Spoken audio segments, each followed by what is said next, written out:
મિત્રો, હું દિનેશ રાઠવા. છેલ્લા મહિને મારે ભોપાલ ખાતે જવાનું થયું અને ત્યાં RIE સંસ્થા, ક્ષેત્રીય શિક્ષા સંસ્થાન ભોપાલ ખાતે એક અઠવાડિયું રહેવાનું થયું અને ભોપાલ શહેરની જ્યારે મુલાકાત લીધી, અદ્ભુત શહેર એવું ભોપાલ. અને ત્યાંનો આ જે RIE શિક્ષા સંસ્થાન છે તેની પાછળ એક ખૂબ જ મજાનું સરોવર દેખાઈ આવે છે. ખૂબ જ રમણીય છે. રાતનો સમયનું આ ત્યાંનું જ દ્રશ્ય છે. આપણે બોટિંગ વગેરે કરવા હોય તો આપણે ત્યાં જઈને બોટિંગ કરી શકીએ છીએ. આ ઢળતી સાંજનું એક તસવીર હતી. ભોપાલ ખાતે RIE સંસ્થા જે છે તેની બિલકુલ પાસે જે આ સંસ્થા છે તે ચામલા હિલ કરીને જે વિસ્તાર છે ત્યાં આવેલો છે અને તેની પાસે જ જનજાતીય સંગ્રહાલય આવેલું છે, જેની આપણે કેટલીક તસવીરો અહીંયા જોઈએ. આપ જોઈ શકો છો, કાષ્ઠકલા આદિવાસી સમાજમાં ખાસ કરીને જોવા મળતું કોઈ આદિવાસી લોકો જે છે એ ઘણી બધી કલાઓ જાણતા હોય છે. કાપડ પર ચિત્રકામથી લઈને ઘરમાં આપણે જોઈએ છે કે પીઠોરાનું જે લખાણ છે તે પણ કંઈક કહે છે. એવી જ જે કાષ્ઠકલા છે, આ એક લાકડામાંથી બનાવવામાં આવેલું હરણ જેવા પશુનું ચિત્ર આપ જોઈ શકો છો. ખૂબ જ મહેનત આમાં માંગી લે એવું એ મ્યુઝિયમમાં મૂકવામાં આવેલું છે. ત્યાંનું જ એક ચિત્ર છે આ, એ પણ હું અહીં ફોટો લીધો છે. આ જે ચિત્ર છે એ પણ જનજાતીય સંગ્રહાલય ભોપાલ મધ્યપ્રદેશમાં આવેલા છે, તેના ચિત્રો તમે જોઈ શકો છો. વાંસ આદિવાસી વિસ્તારમાં ખાસ કરીને જ્યારે જઈએ ત્યારે વાંસમાંથી અનાજની કોઠી પણ વાંસમાંથી જ બનાવવામાં આવે છે, જેને આપણે રાઠી બોલીમાં મોહટી કહેવામાં આવે છે. અને તેમાં અનાજ રાખવાથી અનાજ બગડતું નથી, લાંબા સમય સુધી ચાલે છે. એને પેક કરી દેવામાં આવે, છાણથી લીપી દેવામાં આવે, સ્ટીલ ઉપરથી પણ છાણથી લીપીને મૂકી દેવામાં આવે અને ઘણા વર્ષો સુધી પણ સાચવો તો એ ઝડપથી, મતલબ કે આપણે જે આધુનિક જમાનામાં જે સ્ટીલની કોઠી છે યા પતરાની કોઠીમાં આપણે અનાજ સંગ્રહ કરીએ છીએ, તેના કરતાં આમાં જ્યારે વાંસમાંથી જ્યારે બનાવવામાં આવતું હોય ત્યારે એ અનાજ ઝડપથી બગડતું નથી. અહીંયા સંપૂર્ણ વાંસમાંથી આ જે તમે અહીંયા જુઓ છો, આ જે ભાગ છે એ વાંસ છે. અહીંયા આપણે ચાલવા માંડીએ તો પણ એ નીચે વાંસની સાદડી જેવું બનાવવામાં આવેલું છે, જ્યાં ચાલીને આપણે ફરી શકાય. તો સંપૂર્ણ આ જે ભાગ છે એ બનાવટ લાકડાનો અને વાંસનો છે, તે તમે જોઈ શકો છો. હું વાત કરી ચિત્રની, ચિત્રકલા પણ ખૂબ જ અદ્ભુત આપણે જોતા હોય છે. અહીંયા ઘણા ખરા ચિત્રો ત્યાં મ્યુઝિયમમાં મૂકવામાં આવેલા છે. એ જ ચિત્રો અહીં આ આપણને જોતા હોય તો વેચાતા મળી જાય છે, તે અહીંયા મૂકેલા છે. આ જે છે એ લગ્નમાં કોટી કરીને વાપરતા હોય છે, એની પર ડિઝાઇન કરીને મૂકવામાં આવે અને લગ્નની વિધિમાં પણ ખાસ કરીને લઈ જવામાં આવતું હોય છે. અંદર સામાન ભરીને જે પણ ચોખાથી લઈને અન્ય સામગ્રી જે હોય તે આમાં મુકાતી હોય છે અને વરપક્ષની દીકરી જે માથે મૂકીને એનું વધામણું જ્યારે થતું હોય ત્યારે આને લઈ જવામાં આવતું હોય છે. આ પણ વિધિમાં વપરાતું અને ઘર વપરાશમાં પણ વપરાતું હોય છે. માટીના અહીંયા બાળકો મૂકવામાં આવેલા છે, તે પણ આપ ચિત્રમાં જોઈ શકો છો. તેની વિગત થોડી અહીંયા મૂકેલી છે. કાચની બનાવટ છે. અને બીજું, બાળકોને રમવા માટેના રમકડા પણ અહીં મૂકવામાં આવેલા છે. ગાડી, બાબા ગાડી, જે બાળક પકડીને આપણે નાનું બાળક એનો ટેકો લઈને ચાલી શકે તેવી પણ અહીં છે. બાળકના રમકડા ખાસ કરીને જો અહીંયા આપણે લાકડામાંથી જ બનાવેલી એ ગાડી પણ છે. અહીં ટ્રક અને બીજા વાહનો પણ અહીં પાછળ મૂકવામાં આવેલા છે. તમામ રમતના આ વાંસમાંથી બનાવેલું આજે પણ છોટાઉદેપુરના ખાસ કરીને પૂર્વ પટ્ટીના વિસ્તારમાં તમે જાઓ તો બાળકો આ મુજબના રમકડા બનાવતા હોય છે અને રમતા હોય છે, તે તમે અહીં જોઈ શકો છો.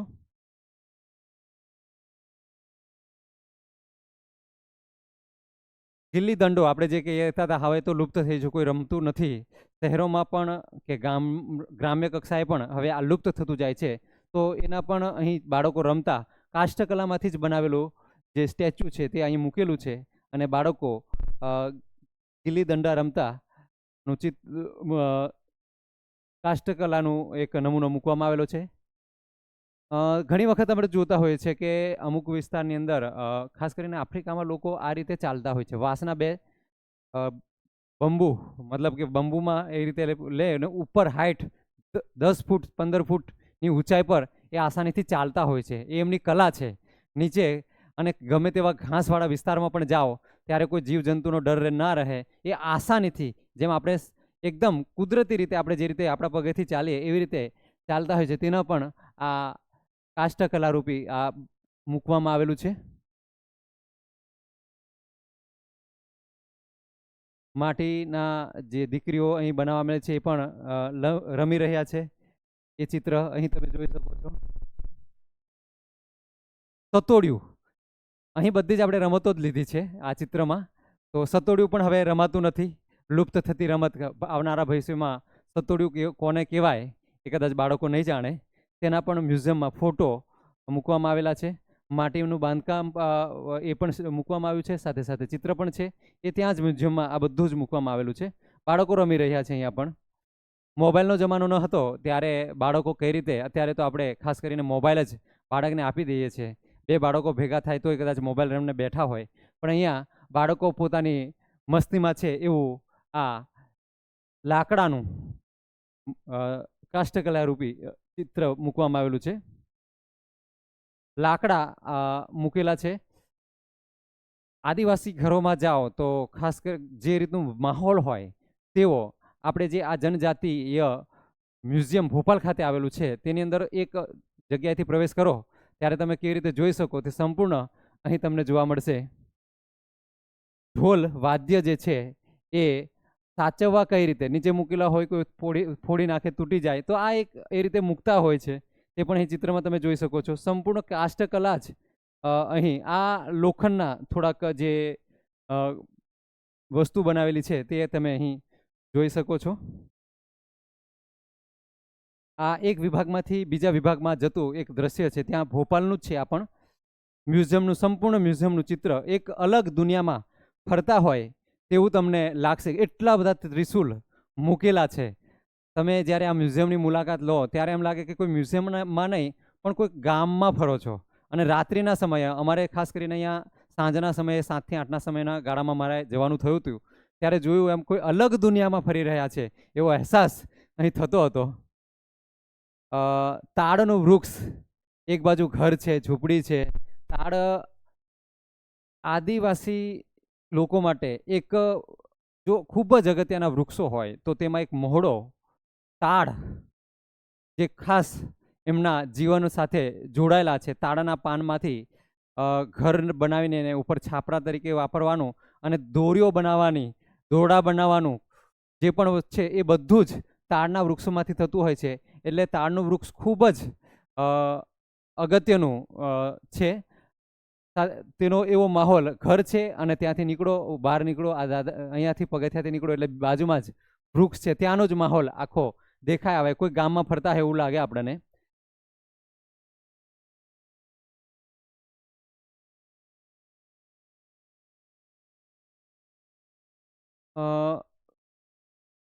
છોટાઉદેપુરમાં અને મધ્યપ્રદેશના બોર્ડર ઇલાકો છે જે છોટાઉદેપુરને અડીને આવેલો, ત્યાંના લોકો ખાસ કરીને ભીલાલા જાતિના તરીકે ઓળખાય છે, રાઠવા અને ભીલાલા. તો તેઓ પીઠોરાનું પૂજન કરતા હોય છે અને પીઠોરા ચિત્રનું ખૂબ જ મહત્વ છે. હું ચિત્ર બોલી રહ્યો છું પણ તેને લખાણ કહેવામાં આવે છે. એવું જ અહીં આ તેમાંનો જ એક ભાગ અહીં આપણે જોઈ શકીએ છીએ. એક અલગ અહીં મુલાકાત લો તો તમને લાગે કે ખૂબ જ અલગ પ્રકારનો માહોલ છે. તે એ ચિત્રમાં તમે જોઈ શકો છો. વાંસનો વૃક્ષો છે, બીજા અન્ય વૃક્ષો તમે જોઈ શકો છો. અને દેવને બેસાડવામાં આવતા હોય ત્યારે ત્યાં ઘોડા મૂકેલા હોય છે તેવો જ માહોલ અહીં પણ આપણે જોઈ શકીએ છીએ. ઘોડો એક એવું છે કે પ્રાણીઓમાં સૌથી જો સ્ફૂર્તિલું કોઈ પ્રાણી હોય, પ્રાણીઓમાં એમાં ગણનામાં એક ઘોડો પણ સૌથી સ્ફૂર્તિલો છે. અને કોઈ પણ રાઠવા સમુદાયના જે લોકો છે એમના ઘરમાં તમે જાઓ તો પીઠોરાનું જે લખાણ છે એમાં તમને ઘોડા તો જોવા મળશે જ, પણ ગામના સીમોડે યા ઘરની બહાર જ્યારે દેવની સ્થાપના કરવામાં આવે છે ત્યારે પણ ત્યાં ઘોડા મૂકવામાં આવતા હોય છે. અહીં આ ઘણા જ બધા ઘોડા, અને એને સફેદ અને લાલ કલરના ઘોડા ભેગા કરીને મૂકવામાં આવેલા છે. એ પણ મ્યુઝિયમમાં જ આ રીતે છે. આદિવાસી વ્યક્તિનું જ એક અહીંયા મોહરા ટાઈપનું બનાવેલું છે બધું, તે તમે જોઈ શકો છો. ચિત્રકલા ખૂબ જ મહત્વની છે. આ દિવાલ પર ચિત્ર કરવાનું, આપણે મહારાષ્ટ્ર તરફ જઈએ યા દક્ષિણ ગુજરાત તરફ જઈએ ત્યાં પણ વારલી ચિત્રનું ખૂબ જ મહત્વ છે. વારલી ચિત્ર ત્યાં પણ આજે દોરવામાં આવે છે. તો એવા જ પ્રકારના અહીં ડિઝાઇન પાડીને અન્ય ચિત્રો મૂકવામાં આવેલા છે, તે પણ આપણે ત્યાં જોઈ શકીએ છીએ. આ બધા જ માટીની બનાવટમાંથી બનાવેલા માણસોના મૂર્તિ સ્વરૂપ અહીં અને કલરકામ ખૂબ જ અદ્ભુત રીતે બનાવેલું છે, તે તમે જોઈ શકો છો. વાજિંત્રો દરેક સમુદાય માટે ખૂબ જ અગત્યના છે. એ કોઈ પણ સમાજ હોય. ઢોલ તો અહીં આપણે માંદોડથી લઈને નાનો તુરબડી કહો અહીંની લોકબોલીની અંદર, તો તેવા પણ સાધનો અહીંયા ઉપલબ્ધ છે. આ ઢોલનું આખું એક પેન્ટિંગ ઝાડ પર લટકાવેલા એવું આપણે ત્યાં જોઈ શકીએ છીએ.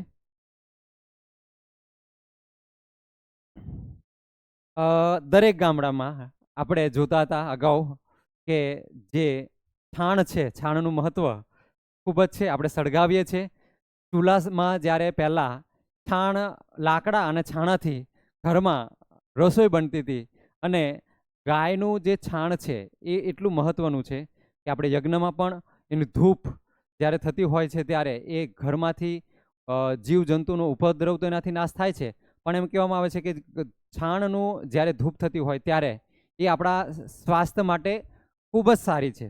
તો છાણ લીપવામાં આવે અને એને દિવાલ પર ચોંટાડવામાં આવે અને સૂકી જાય પછી એનો ઉપયોગ કરવામાં આવે.